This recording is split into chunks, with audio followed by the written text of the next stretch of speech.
Assalom kichik do'st. Siz endi Z harfining har xil shakli, so'zlardagi o'rni va boshqa harflar bilan qanday qo'shilganligini yaxshi bilib oling. Yolg'iz Z, ulanma Z,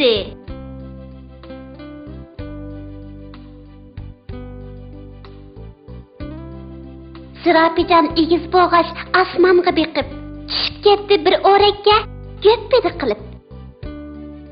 Ana qara bayavanda tega izi, tegidiki sahib Jamol Uyg'ur qizi.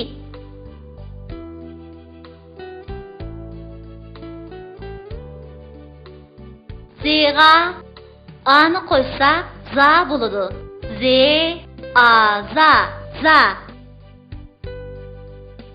Z'ga ani qo'ysak za bo'ladi. Z, a, za. Az, az.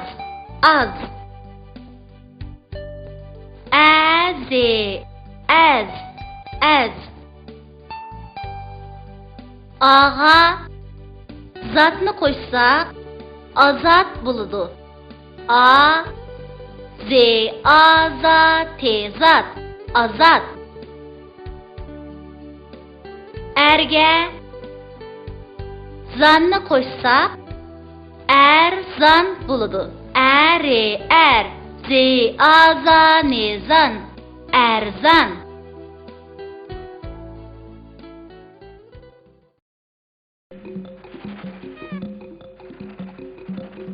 İki dost.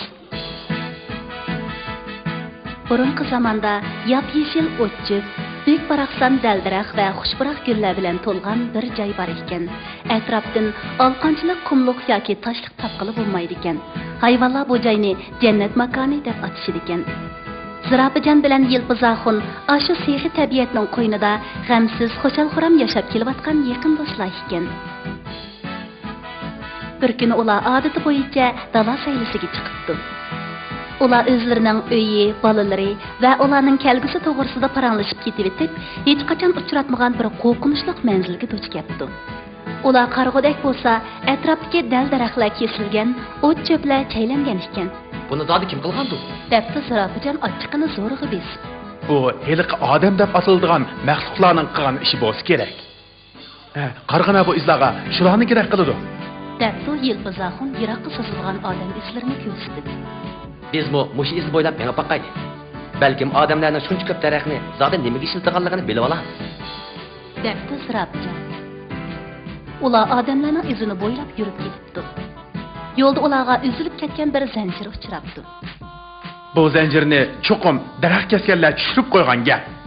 Debdi Yilpizoxun tishlarini o'chirildi. Ular mengib berib cho'ng bir zavodning oldiga kelib qoldi. Heliqi iz udulmuş zavodga kirib ketgan ekan. Yilpizoxun o'zini tuta olmay Zirapijonga: "Do'stim, meni o'sha yerda saqlab turg'in. Men zavodga kirib, haqiqiy ahvolni o'qib boqay. Hayal qilmay chiqaman. Tasodifiy chiqamay qolsam, udul berib, o'rmon podshohiga xabar qilaman. Agar o'lib ketsam, bolalarimga qarab qo'yasan." Debdi Isada. Undaqda men jenim do'stim, sen cho'qim qaytib chiqa olaysan. Debdi Zirapijon ko'ngli g'amkin holda. Shunda qilib Yilpizoxun zavodga kirib ketibdi. Zirapijon uni saqlab turibdi. Bir chaqda Yilpizoxun taxtaydan birini tishlagan holda zavoddan chiqib ketdi. Ikki do'st sog'-salomat ko'rishib, ahvollashibdi. Aslida odamlar daraxtlarni kesib akilib, bu zavodda zinnat taxtiyi va boshqa turmush lozimatlarini yasaydi-ki. Ular haqiqiy ahvolni bilgandan keyin bu ishni o'rmon podshohiga xabar qilishga mengibdi va barliq hayvonlarni to'plab o'rmonni jon tikib qo'g'dashni ko'ngliga pikibdi.